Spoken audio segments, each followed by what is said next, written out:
Welcome back, Cider Nation. Today I'm joined with senior captain Scott Friel. We're going to talk about a few topics, one of them being him being the first Seasider in history to record a triple-double. Thanks for joining with us, Scott. How are you doing?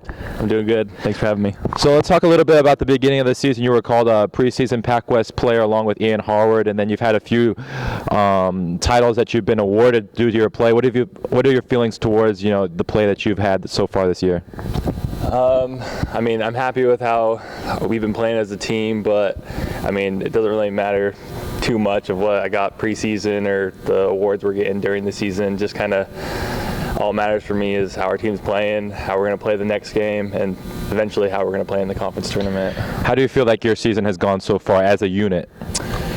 We've definitely had our ups and downs, but right now I really feel like we're starting to climb. Ian's back from his injury, so last night he was able to play 15-20 minutes, and we're hoping we'll get him back up to where he was at, and I think that will help the team a lot. Let's talk a little bit about Ian. What kind of difference does he play on the game for your team? He's a big difference. Literally, he's a big difference.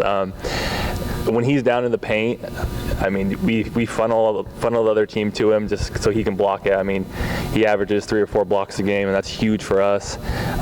Those couple games when he first was injured, you could see a big difference because we were funneling the other team in there and no one was blocking their shots just because we were used to Ian blocking all those shots. Against Academy of Art, you became the first Seasider to ever record a triple-double. What did that mean to you?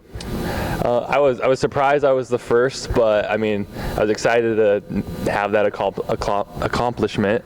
But really,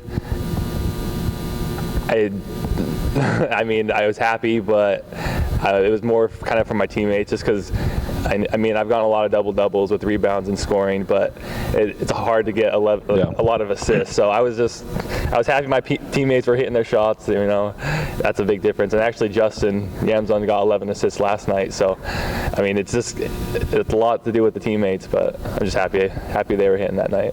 Let's talk a little bit about you as a personal player. We've seen you go off for 32 times this year. We've seen you, dish out the ball to teammates. Before you go to a game, do you kind of have an idea whether you're going to score or whether you're going to kind of defer to your teammates?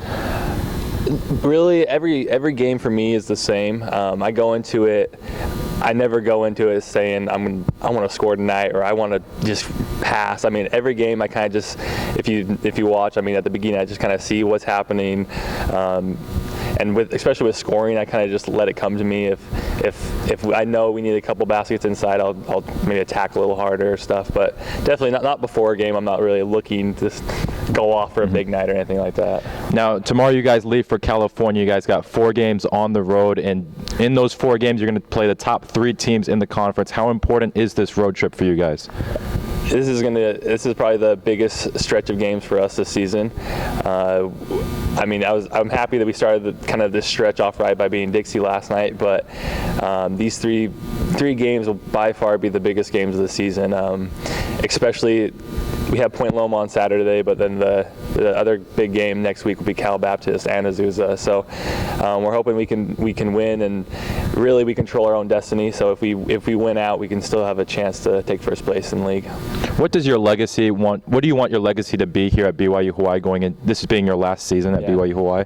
I just want to be known as a hard worker. I think a lot of people know I like to work hard on the court, and I try to give it everything I have. It's kind of sad that the sports program's coming to an end, but even if the sports is gone, I hope I'll still have somewhat of a legacy. All right, thanks, Scott, and good luck on the road trip. Thank you.